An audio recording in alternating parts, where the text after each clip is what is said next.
urwego ngenzuramikorere rura rwatangaje ko litiro ya esase igeze ku mafaranga 2,938, ubwo litiro ya mazutu yo itigize yurire yagumye ku mafaranga 2,205. Ibikomoka kuri peteroli bikomeje gutumbagira cyangwa bikomeje guhenda, ubwo urwego ngenzuramikorere rura rwatangaje yuko ingendo zitazigira zongera kurira. Umuntu uzagerageza kuriza ingendo bitunguranye uwo nguwo azahanwa n'urwego ngenzuramikorere rura. Rura yatangaje ko abanyarwanda mwese mugomba gukora ingendo ziri ngombwa. Abari mu mujyi wa Kigali namwe mugomba gukoresha bisi zikoresha umuriro w'amashanyarazi, ni makenya cyane. Abamotari mu mujyi wa Kigali bacitse ururondogoro, bari mu gahinda n'amarira, bavuga yuko izi moto za esase zigiye gucika mu mujyi wa Kigali nyuma y'uko ibyemezo by'abasenateri byateranye byiga ko imoto zikoresha esase zagabanwa mu mujyi wa Kigali. Ndavuga moto zishaje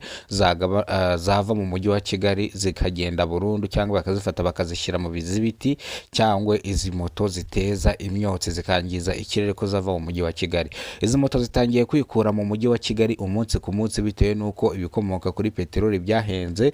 Umumotari akubwira yuko litiro yayikuragamo amafaranga 4,000, kuko ubundi litiro ya esase yabanje kugura amafaranga 1,850, yikuragamo rero 4,000 yihirinze. None ubu ngubu urumva nimba litiro igeze ku mafaranga 2,938, bivuze ngo rero ubwo litiro ya esase azajya yikuramo icyabiri. Yatwaye abahe bagenzi se ko n'abagenzi ngo babuze, basigaye batega moto z'umuriro arizo zigeze ku isoko, kandi ngo moto z'umuriro arizo zidahenda. Sipiro yaje bayisebya, ariko ubu ngubu bimaze kuba mpuzamahanga. Sipiro niyo moto iri mu kazi kugeza amagingo aya ngaya, amafaranga yose irayakorera, nta faranga na rimwe iyi moto ya Sipiro ijya isiga inyuma. Bivuze ngo rero abamotari bakoresha moto za esase batangiye kuzijugunya. Gare ya Nyabugogo abari kuriza ibiciro mu buryo butunguranye bari guhita bafatwa n'urwego ngenzuramikorere rura.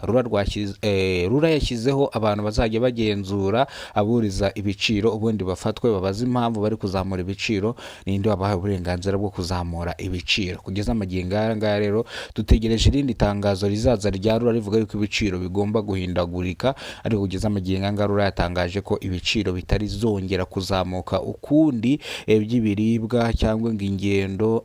Ibiciro bigomba kugoma uko byazamuwe, bikagoma uko nguko. Bivuze ngo rero leta cyangwa perezida w'u Rwanda Paul Kagame avuga yuko buri muturage wese azajya agenda abona nkunganire kuri leta kugira ngo ibiciro bimanuke bijye hasi. Bivuze ngo ibi ngibi bizakorwa pe, ndetse mutegereze mwihanganye.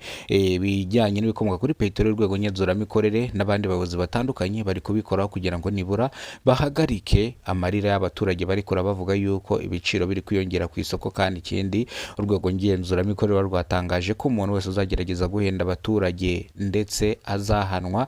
Bivuze ngo ibiciro bishya, imihindagurikire y'ibiciro yagiye hanze, yarasomwe, imyanzuro yarasotse, ngira ngo twarabitangaje namwe mwarabibonye. Bisobanuye yuko rero urwego ngenzuramikorere rura rwavuze yuko nta muntu n'umwe ruzigera rwihanganira kuzamura ibiciro umunsi ku munsi. Perezida w'u Rwanda akaba umugabe mukuru w'ingabo z'u Rwanda Paul Kagame avuga yuko izamuka ry'ibiciro ntago bizigera bizamuka ukundi, bivuze ko bigiye guhagararira hano. Ni mu gihe mituweli de sante yuriyeho amafaranga 1,000 abari mu cyiciro cya kabiri. Ngira ngo akenshi mwagiye mubona ko ibyiciro byagiye bihinduka. Ese mwebwe ntago mwahise mubona ikiri kujya mbere? Imiti yarahenze, bivuze ngo niyo mpamvu ibyiciro byagiye binahinduka n'amafaranga akiyongera. Ariko perezida w'u Rwanda Paul Kagame yavuze ko kugera mu kwezi kwa 7 bino bishobora kuzaba byarahindutse bikajya mu buryo, ndetse bakomeze bahangane n'ibiribwa cyangwa n'ibiciro ku isoko, baze baduhereze ibintu bizima. Ariko kugira ngo ibintu bihende binabure byaboneka ahubwo bigahenda. Ngayo nguko rero reka amakuru yacu tuyasubikire hano. Nimero bwa mbere ugeze kuno muyoboro wa Kidasamura TV Rwanda, ibuka gukora subscribe, ufungura inzogera uzajya umenya byinshi dukora. Imana ikurinde iguhereze ubuzima buzira umuze.